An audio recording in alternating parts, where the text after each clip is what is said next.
जय श्री कृष्ण। मैं तरुण चानी, आपका दोस्त, रेकी ग्रैंड मास्टर। दोस्तों, किसी भी चीज़ में हमें आगे बढ़ने के लिए या कुछ सीखने के लिए, कुछ जानने के लिए हमें कोई भी जानकार व्यक्ति की ज़रूरत रहती है। और वो जानकार व्यक्ति को हम अपने मन से ही या तो गुरु मानते हैं, या हमारा कोई अच्छा करने वाला दोस्त मानते हैं, या किसी भी तरीके से हमारे दिमाग में उनके लिए कोई अच्छे भाव प्रकट होते रहते हैं। इसीलिए वो हम उनको एक नाम दिया हुआ है, गुरु। कोई वस्तु से भी हमें ज्ञान प्राप्त हो सकता है, किसी प्राणी पक्षी से भी हमें यह ज्ञान प्राप्त हो सकता है, किसी मनुष्य से भी हमें यह ज्ञान प्राप्त हो सकता है, किसी भी तरीके से, क्योंकि हर कण कण में भगवान का निवास है।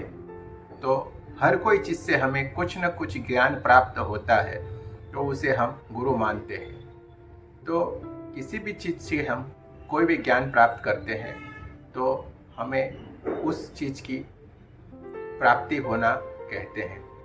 तो हम कोई भी क्रिया करते हैं तो हमें गुरु होना जरूरी है। अगर किसी के निर्देशन पे, उसकी बताए हुए रास्ते पे हम चलते हैं तो हमारा रास्ता एकदम सरल और स्वाभाविक हो जाता है।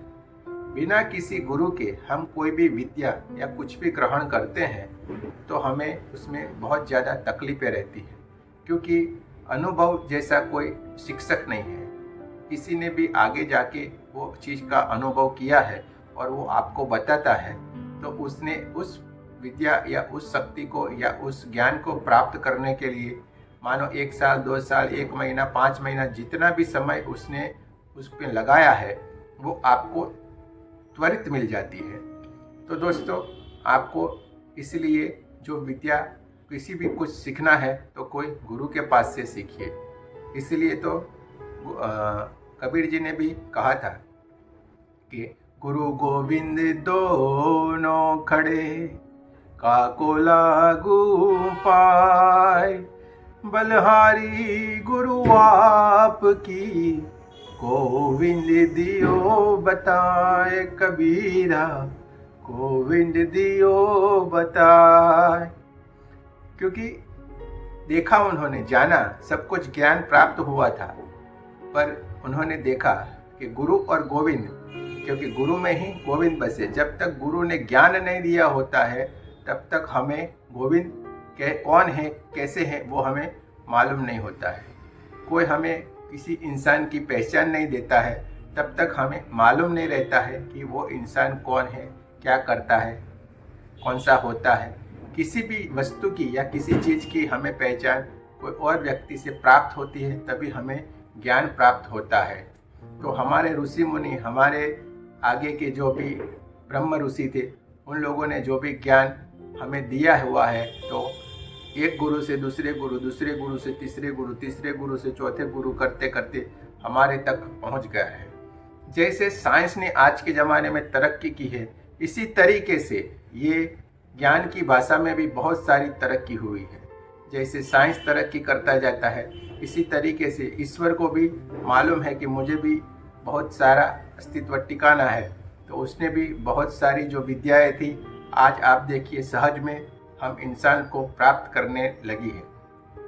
हमारे लिए उन्होंने ये ऑनलाइन जैसी फैसिलिटी भी प्रोवाइड कर दी, जो हम पहले के ज़माने में दीर्घदृष्टा या टेलीपैथी से जानते थे, आज हम ये मोबाइल और किसी भी दूसरी प्रसारण विद्या से हम देख रहे हैं। तो ये विद्याएं हमें सहज उन्होंने प्राप्त कर दी है। आज आप थोड़ा सा भी मेहनत करोगे तो आपको ईश्वर की जो भी शक्तियाँ हैं वो प्राप्त होना शुरू हो जाती थी। पहले लोग लाखों साल तपस्या करते थे, तब जाके उनको ये विद्याएं प्राप्त होती थी। दोस्तों, हमको ये दिमाग में एक विचार आएगा कि ये लोग हजारों साल, 100 साल, 500 साल पहले के ऋषि मुनि जीते थे, तो वो क्या सच बात है? तो हाँ दोस्तों, ये बात सच है। वो आपको ये जानना पड़ेगा किस तरीके से, कि जब भी हमारा जन्म होता है तो हमारा जन्म कोई उम्र लेके नहीं पैदा होते हैं।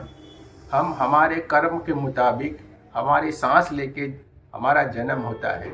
हम जितनी सांसें इस देह में, यानी ये जो बॉडी हमें मिली है, वो बॉडी में हमको भुगतना है। मानो हमारी कुछ सांसें हमको ईश्वर ने दिए हैं कि ये सांसें आपको यहाँ पे पृथ्वी पे जाके आपको लेना है। तो हम वो सांसें किस तरीके से यूज़ करेंगे उस पर ही हमारा पूरा जीवन डिपेंड रहता है, ना कि हमारी उम्र। इसी तरीके से आप सोचिए, हम जब भी ध्यान मेडिटेशन कोई भी क्रिया करते हैं तो हमारी सांसें मंद हो जाती है, यानी धीमी हो जाती है, और हम पूर्ण तरह ध्यान में चले जाते हैं तो हमारी सांसें भी बंद हो जाती है। तो इसी तरीके से पहले के ऋषि मुनि जब ध्यान में चले जाते थे तो उनकी खाली शरीर वहाँ पे पड़ा रहता था, उनकी आत्मा और चेतना किसी और लोक में, किसी और जगह पे घूमती रहती थी और वक्त चलता जाता था। इसीलिए वो लाखों वर्ष, हजारों वर्ष या 100 वर्ष, 500 वर्ष की उनकी उम्र गिनी जाती थी। कई बार युग भी बदल जाते थे। तो ये बात इस तरीके से सच है। दूसरी चीज़ हम समझते हैं कि इंसान, हम कभी भी एक्सीडेंट या किसी और वजह से हम मर जाते हैं तो हमारी सांसें हम ख़त्म नहीं करते हैं, तो हमारा जन्म प्रेतात्मा में रहता है। ये शरीर से दूसरा शरीर प्राप्त नहीं होता है। तो हम जब हमारी सांस पूरी जब नहीं कर सकते हैं तो हमारी ये सांस ख़त्म करने के लिए हमारे को कोई बॉडी नहीं मिलती है, तो हम प्रेतात्मा के रूप में भटकते रहते हैं। हमारी ऐषणाएँ रह जाती है, वासनाएँ रह जाती है, तो हम प्रेतात्मा के रूप में घूमते रहते हैं। यानी आप जो भी सांस लेते हो उस सांस में उस ईश्वर का, उस भगवान का, उस ध्यान का, मेडिटेशन का, अपने आप का, जो आप खुद जो ईश्वर हो उसका आप भजन किया करो। तब जाके आपकी सांस, वो एक से एक सांस कितनी आपकी मूल्यवान है वो आपको मालूम पड़ेगी। जब तक हम देखते हैं हमारी ज़्यादातर सांसें हम व्यर्थ चीज़ों में ही घुमा देते हैं, जैसे कि हमें कोई वासना में रहना, कोई नशा करना, कोई झगड़ा करना, दूसरी कोई चीज़ों में हम देखेंगे तो हमारी ब्रीथिंग सिस्टम बहुत फास्ट हो जाती है। हमें गुस्सा आएगा तो हमारी ब्रीथिंग सिस्टम और तेज़ हो जाएगी, उसमें सबसे ज़्यादा हमारी सांस यूज होती है। लड़ाई झगड़े में सबसे ज़्यादा होती है। तो हम वो चीज़ करने की बजाय हम, क्योंकि हमें ईश्वर ने जन्म दिया, हमें सत्यचित आनंद से रहने के लिए हमें जन्म दिया है। हमारा जो मूल सूत्र है, हमारा जन्म हुआ है वो सत्यचित आनंद, यही भगवान का स्वरूप है, इसीलिए हमारा जन्म हुआ है। दोस्तों, हम मनुष्य हैं, मनुष्य की कई सारी बंधन है, पर उसमें से भी हम जितना हो सके उतना करें तो बहुत अच्छी चीज़ है। तो दोस्तों, इसलिए आपको कोई ना कोई गुरु कहीं ना कहीं ले लेना चाहिए। उनको गुरु करके आप सिद्ध पुरुष के साथ रहे तो ये सब ज्ञान धीरे धीरे धीरे करके आता जाता है। क्योंकि आज के ज़माने में आप वो बात सोचोगे कि आपको वो अलग अलग कपड़े पहना हुआ, ऐसा वो सब साधु संत मिल जाएंगे, वो बात गलत है। आज के ये कलयुग के समय में आपको बहुत अच्छे अच्छे सूट बूट टाई वाले, जो आपको मालूम भी नहीं पड़ेगा, ऐसे इंसान जो ज्ञान से भरे हुए हैं, ईश्वर को प्राप्त किए हुए हैं, वो अपने मुंह से नहीं बताएंगे, पर आपको उनको पहचानना पड़ेगा और उनके संगत आपको बहुत अच्छी लगने लगेगी और आपका जीवन भी सार्थक हो जाएगा। क्योंकि ये कलयुग है। कलयुग यानी कल युग, कल यानी युक्ति और युग यानी समय। आज का समय दिमाग का समय है। बुद्धि इतनी सारी बढ़ गई है। आज के छोटे छोटे बच्चे देखोगे आप तो वो भी कितना बहुत सारा काम कर रहे हैं। उनके दिमाग को हम पहचान नहीं सकते। छोटे छोटे बच्चे कितना, जो हमारे दिमाग में नहीं आए, ऐसे अच्छे अच्छे कार्य करना शुरू कर दिया है। दोस्तों, तो हमें हमारी सांस पे ध्यान रखना है। 108 जो मनके की माला है वो ऐसे हाथ से नहीं कभी करनी है। जो हमारी सांस है वो नीचे यहाँ से नाभि तक जाती है, नाभि से बाहर आती है, यहाँ से नाभि तक जाती है, नाभि से बाहर तक आती है। वही सांस पे हमें ध्यान देना है और वही माला हमें जपनी है।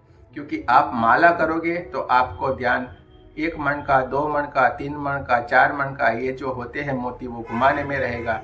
तो आपका वो माला नहीं, वो ध्यान नहीं है, वो क्रिया है।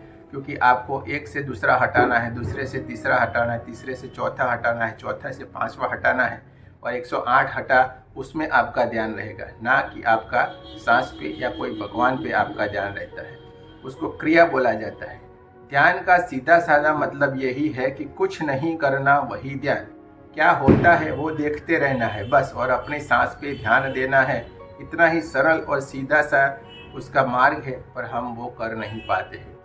अगर एक छोटी सी सेकंड के लिए भी हमारा ध्यान लग जाता है तो ईश्वर की प्राप्ति हो जाती है। ईश्वर की प्राप्ति यानी आप ये मत समझो कि आपके सामने कुछ आके खड़ा हो जाएगा, तो ऐसा नहीं है। उसका आपको एहसास होना शुरू हो जाता है।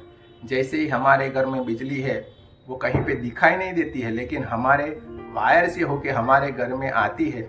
इसी तरीके से ईश्वर का भी है। आपके जीवन में उल्लास आएगा, आनंद आएगा, आपके काम अच्छे होने लगेंगे, आप जो बोलोगे वही होगा, आपका सब सम्मान करने लगेंगे। यही तो ईश्वर की प्राप्ति है, यही तो स्वर्ग है। हमारे आजू बाजू जो भी इंसान होंगे वो बहुत अच्छे लोग आना शुरू हो जाएंगे।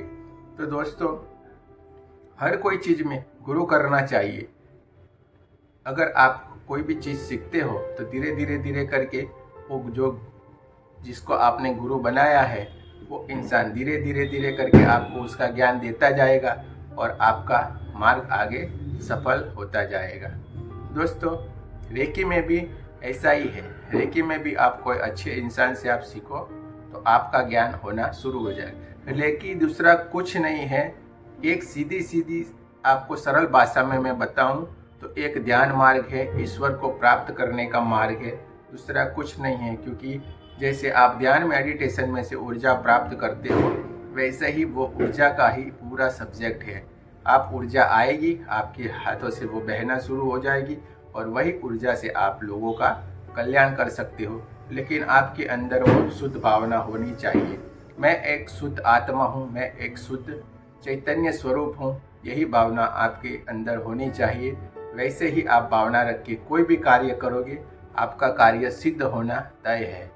दोस्तों, जैसे ही अपने शरीर में चक्र है, ऐसे ही हमारा ओरा है, वैसे ही हमारा पूरा सब ब्रह्मांड है। सभी के साथ हम कनेक्ट है। तो वो कनेक्टिविटी हर चीज़ के साथ होने के कारण आपका हर कोई काम होना, सफल होना वो लिखित है ही है। तो दोस्तों, आप कोई भी चीज़ सीखिए, गुरु को साथ में रख के कीजिए तो आपका कार्य जरूर सफल होगा। आप अगर रेकी में आगे बढ़ना चाहते हैं तो हम उसमें 1 2 3 4 5 लेवल करवाते हैं। अगर आप कोई और क्वेश्चन है तो आप हमें कमेंट में लिखिए, हम हो सके उतना आपका जवाब देना कोशिश करेंगे। उस पर और नया वीडियो बनाने की भी हमें प्रेरणा मिलेगी। तो आपका बहुत बहुत धन्यवाद। सभी परमात्मा को हमारा धन्यवाद। जय श्री कृष्ण।